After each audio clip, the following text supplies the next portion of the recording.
আসসালামু আলাইকুম। সবাই কেমন আছেন? আশা করি সবাই ভালো আছেন।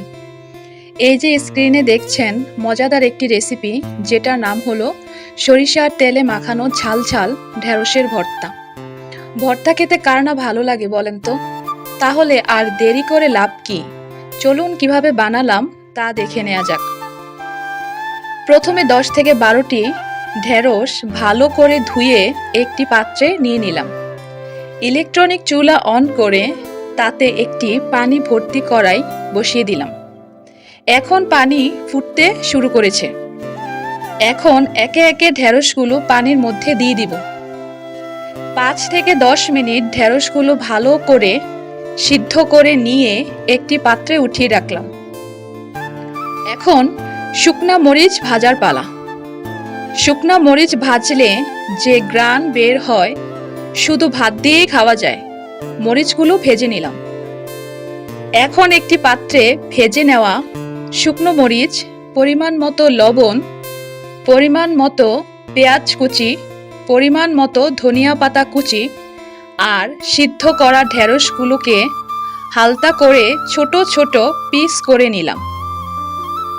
মরিচগুলোকে হাত দিয়ে ভেঙে গুঁড়া গুঁড়া করে নিলাম। এখন গুঁড়া মরিচের সাথে লবণ মাখিয়ে দিলাম। সাথে পেঁয়াজগুলো ভালোভাবে মাখিয়ে নিতে হবে।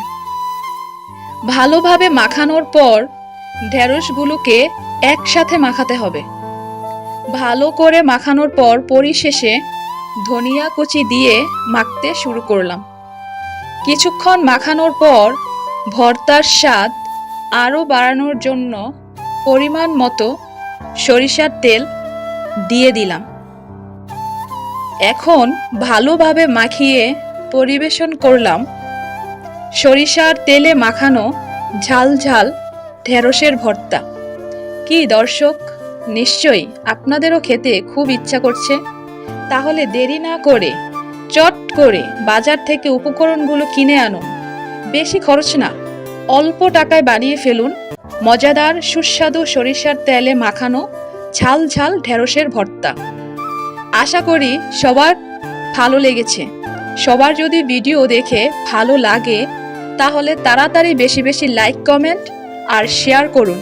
আর সাবস্ক্রাইব ও ফলো দিয়ে আমাদের সাথে সংযুক্ত হয়ে যান। ধন্যবাদ সবাইকে।